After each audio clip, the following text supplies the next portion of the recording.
A pocong ghost story. It was a dark and stormy night in Indonesia. The wind howled and the rain beat down on the roof of the small village house. Inside, a young woman named Sarah was getting ready for bed. She was tired from a long day of work, and she just wanted to get some sleep. As she was getting into bed, Sarah heard a noise outside. She got up and went to the window. She looked out, but she couldn't see anything in the darkness. She listened again, but she didn't hear anything else. As she was getting into bed, Sarah heard a noise outside. She got up and went to the window. She looked out, but she couldn't see anything in the darkness. She listened again, but she didn't hear anything else.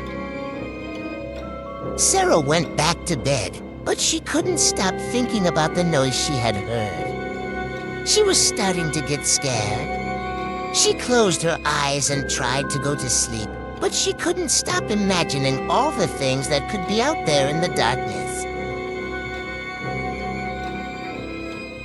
Suddenly, Sarah heard the noise again. This time, it was louder.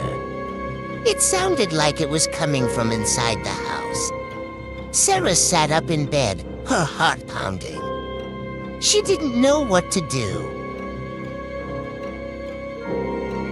The noise came again, closer this time. Sarah could hear it moving around her room. She was so scared that she couldn't move. She just sat there, frozen in fear. The noise stopped. Sarah held her breath, waiting to see what would happen next. She heard a soft rustling sound, and then she saw it. A figure was standing in the doorway of her room. It was tall and thin, and it was wrapped in a white shroud. The figure had its head down, and its face was covered. Sarah screamed. The figure turned and looked at her. Its eyes were empty and black, and its mouth was open in a silent scream. Sarah ran out of her room and into the hallway. She didn't know where she was going, but she had to get away. She ran as fast as she could, but the figure was right behind her. Sarah reached the front door and fumbled with the lock. She finally got the door open and ran outside.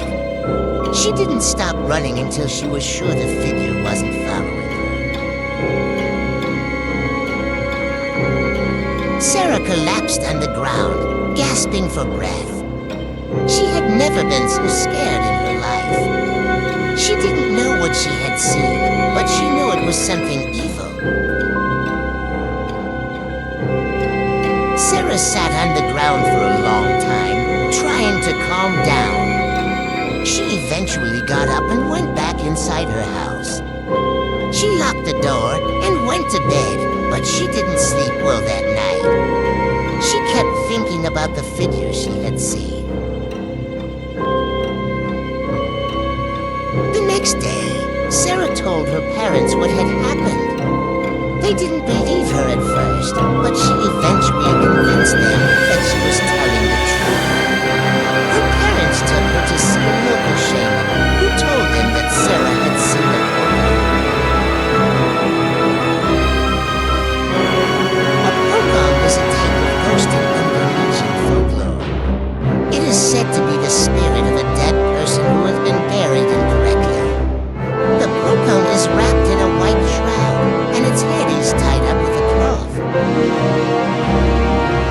It is said to be a very malevolent spirit, and it is often blamed for hauntings and possessions.